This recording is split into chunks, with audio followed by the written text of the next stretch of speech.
So we are, as you know, going to unveil today the results of a joint effort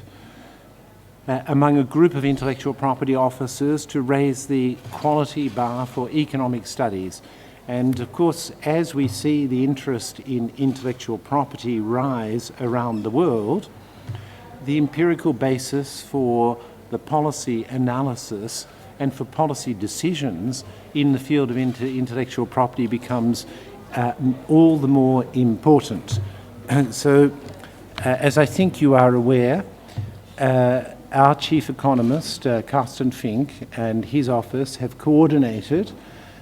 meetings amongst the chief economists of the various intellectual property offices in the world that have such a function.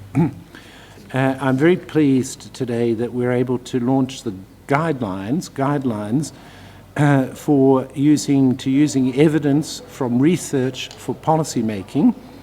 that have been put together by a group of officers who are extremely well represented here. And if I may just introduce them, we have Michael Schwager, who is the Director General of IP Australia, Joanne Bellil, who is the Chief Executive Officer of the Canadian IP Office, Jan Menier, the Chief Economist of the European Patent Office, Christian Archambault, the President of the European Union Intellectual Property Office, Darren Tang, the Chief Executive Officer of IPOS, IP Office of Singapore,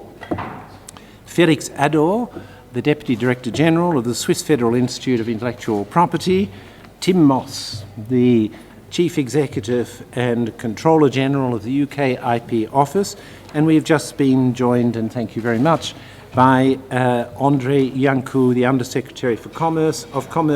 for Intellectual Property and the Director of the United States Patent and Trademark Office. Thank you, ladies and gentlemen, for coming, and thank you for your participation in this exercise, which I think is a great example of a cooperative international exercise. Now, why just these officers? Let me just address that. Briefly, this is not a closed circuit, it's open, but it does represent the officers that have a function of economics and statistics and economics analysis and a function of chief economist within their offices. But please, it is an open exercise, and we hope to expand the circle